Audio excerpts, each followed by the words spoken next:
In the 1760s, something began killing people in rural France. At first, villagers assumed it was a wolf. But as the attacks continued, witnesses described a creature unlike anything they had ever seen. It seemed larger than a wolf, more aggressive, and strangely difficult to kill. Over the next 3 years, more than 100 people would be attacked. The panic became so widespread that France eventually sent soldiers, professional hunters, and royal experts to destroy the creature. Yet the attacks continued. Today, the mystery remains known as the legend of the Beast of Gévaudan, and more than 250 years later, no one can say for certain what the beast really was. The story begins in the province of Gevaudan, a rural region in what is now southern France. During the mid-1700s, this area was isolated and heavily forested. Small farming villages were scattered among mountains, fields, and dense woodlands. Wolves were common throughout Europe at the time. Most people living in the countryside were familiar with the dangers they posed. But what soon emerged from the forests of Gevaudan appeared to be something different. The first known encounter occurred in June of 1764. A young woman tending cattle reported being attacked by a large beast. Fortunately, her cattle charged the creature and drove it away before she was killed. Just weeks later, however, others were not so lucky. In July of 1764, a 14-year-old girl named Jean Chastel became one of the first recorded victims. Her death marked the beginning of a terrifying series of attacks. Over the following months, reports poured in from across the region. Many victims were children and young women tending livestock alone in fields. The beast often targeted the head and neck. Witnesses described sudden attacks that seemed unusually bold and violent. Soon, fear spread throughout Gevaudan. Descriptions of the beast varied, but several details appeared repeatedly. Witnesses reported a large animal with reddish fur. Many described a dark stripe running along its back. Others mentioned an unusually long tail and a massive head. Some claimed it was larger than any wolf they had ever seen. Several witnesses insisted the creature looked almost unnatural. However, descriptions often differed from one attack to another, making identification difficult. As attacks continued, local authorities organized hunts. Hundreds of volunteers joined search parties. Yet, despite repeated efforts, the beast remained elusive. By 1765, news of the attacks had reached the court of King Louis XV.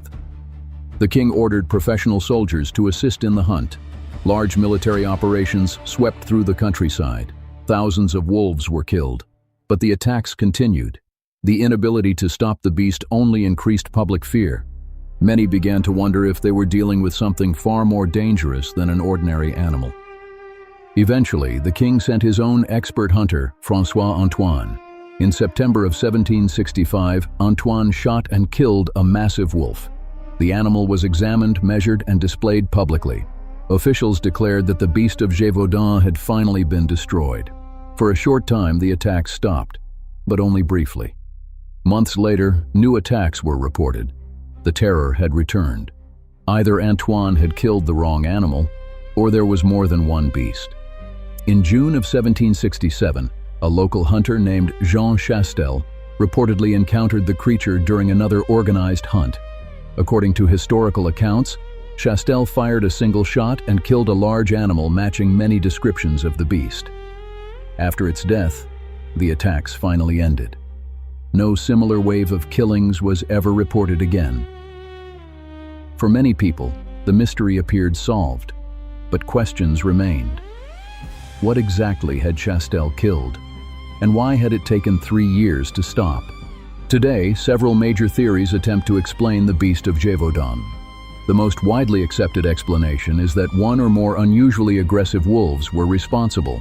Wolves were common in 18th century France, and large wolf attacks on humans occasionally occurred during that period. This theory is supported by the fact that many witness descriptions matched known wolf characteristics. However, critics point out that some reported features did not match ordinary wolves. Another theory suggests the beast may have been an exotic animal. Some researchers have proposed a hyena, lion, or other imported predator that escaped captivity. This could explain some unusual descriptions provided by witnesses. However, there is little direct evidence supporting this idea. A more controversial theory involves human involvement. Some researchers have suggested that a person may have trained or controlled dangerous animals and deliberately used them to attack victims. While intriguing, this theory remains highly speculative. And then there are the supernatural explanations. Over the centuries, stories have transformed the beast into everything from a werewolf to a demonic creature. While these legends remain popular, there is no historical evidence supporting paranormal explanations. Most modern historians believe the attacks were likely caused by one or more large predators, possibly wolves. But because no definitive physical evidence survives, certainty remains impossible. The historical records confirm that attacks occurred. They confirm that dozens of people died. And they confirm that the French government devoted significant resources to stopping the killings. What remains uncertain is the identity of the animal responsible. More than 2.5 centuries later, the Beast of Gévaudan continues to fascinate historians, cryptid researchers, and mystery enthusiasts around the world. Was it simply a series of wolf attacks that grew into legend? Was it an exotic predator roaming the French countryside? Or was there something far stranger lurking in the forests of Gevaudan? The attacks ended, the fear faded, but the mystery never disappeared. What do you think the Beast of Gévaudan really was?